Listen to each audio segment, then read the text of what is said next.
Manikani, islang paraiso sa silangang bahagi ng Samar.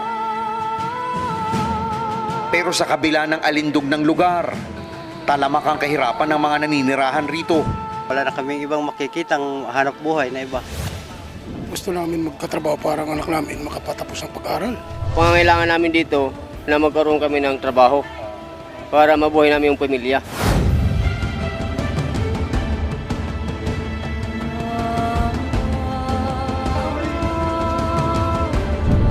Walang habas na dynamite fishing ang numero unong dahilan kung bakit paunti ng paunti ang nahuhuling isda ng mga taga Manikani. Wala na, ang dagat hindi na pwede. Wala na kaming mapupuntahan sa dagat, wala na kaming pag-asa.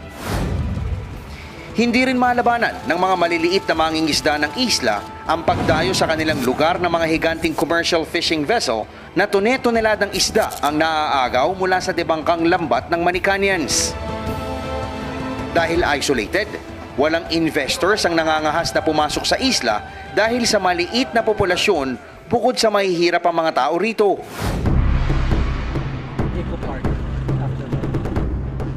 Maliban sa mga magagandang shorelines ng Manikani, wala nang iba pang maibibigay na oportunidad sa lugar na ito.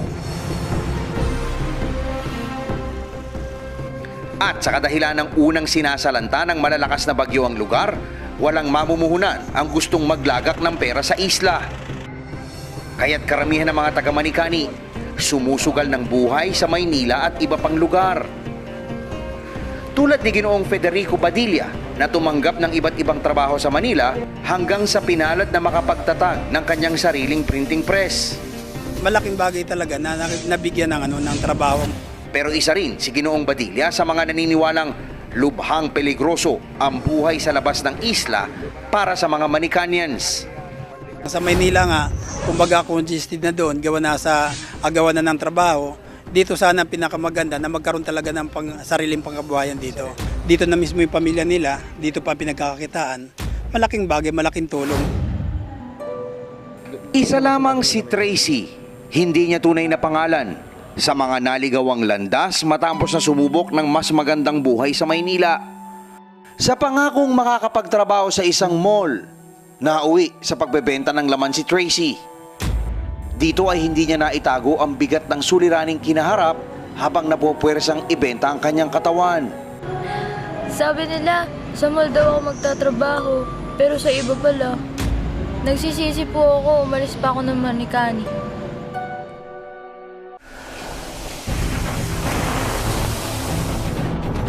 Ang delubyo ng bagyong Yolanda na unang humagupit sa isla ang lalo pang nagpabigat sa buhay ng mga taga Manikani.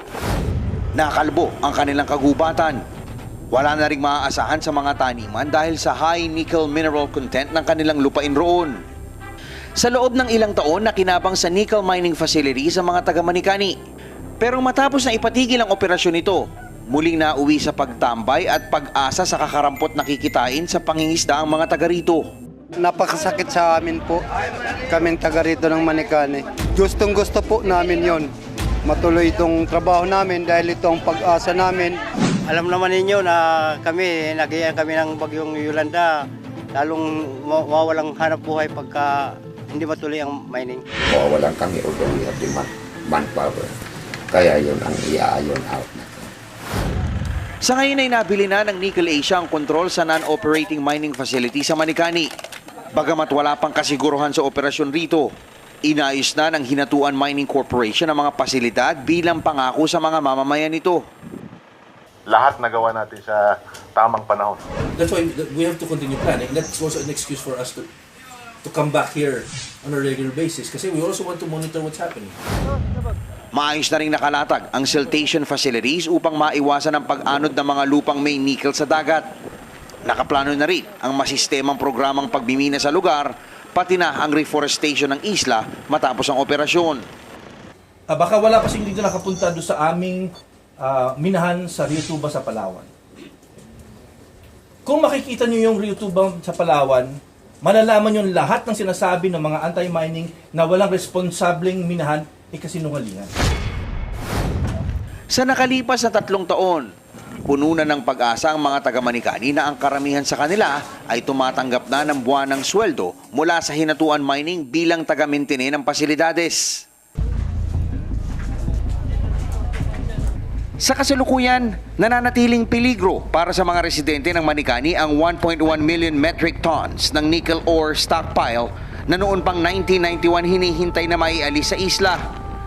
Isang malakas na bagyo na lamang kasi ang kulang para tuluyang gumuho sa mga pamayanan ng stockpile na nagbabantaring maanod sa karagatan sa palibot ng isla.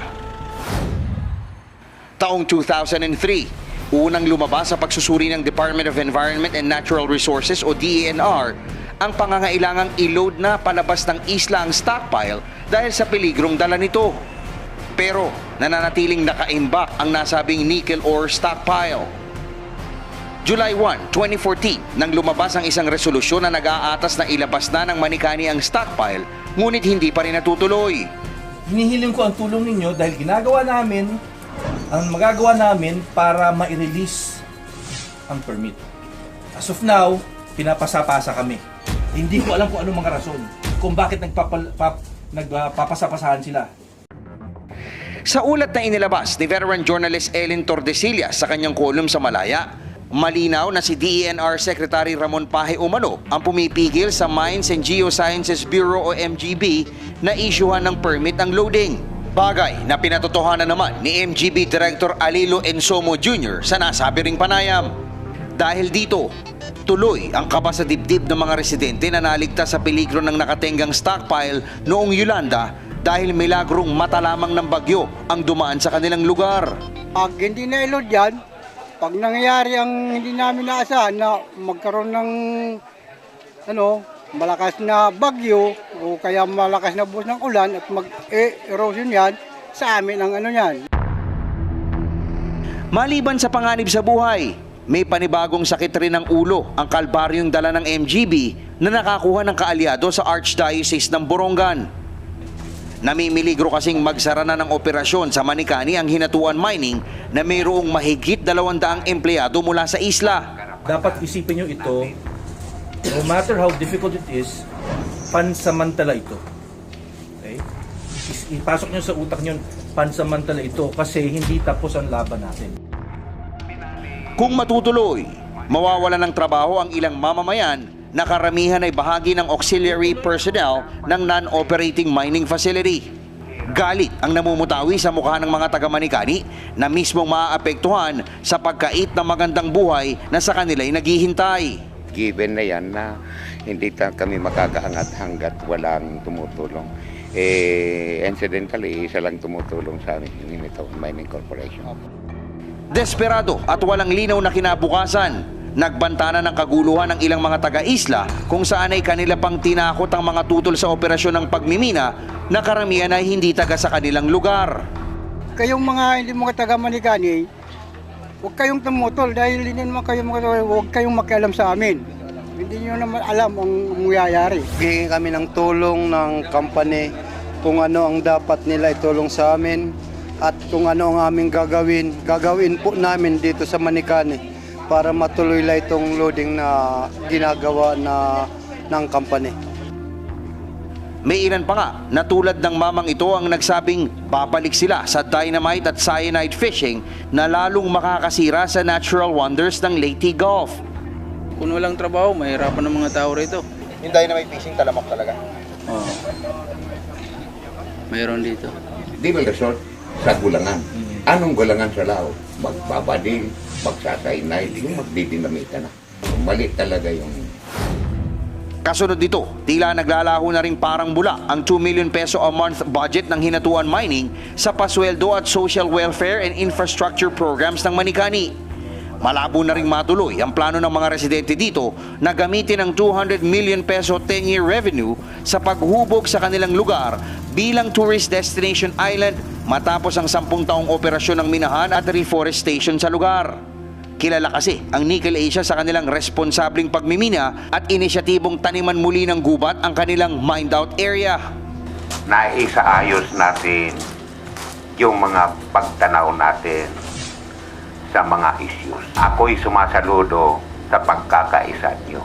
sa paningin ko lang, hindi ko nakikita yung sinasabing in-exploit. Gawa na malaki naman ang inaibabalik at naitutulong sa mga komunidad na naririto. At makikita naman yung improvement talaga ng aming barangay. Sa ilalim ng matingkad na bughaw na silong ng kalangitan sa isla, isang makulimlim na bukas ang nakatakdang harapin ng mga taga rito. Kaya't panalangin ng marami, naway manaig ang kagustuhan ng mga taga Manikani na siyang nakakaalam kung paano huhubugin ang buhay at kanilang kalagayan dahil sa bandang huli, sila rin ang maiiwang mangangalaga at magsasalin lahi sa lugar na kanilang tinubuan.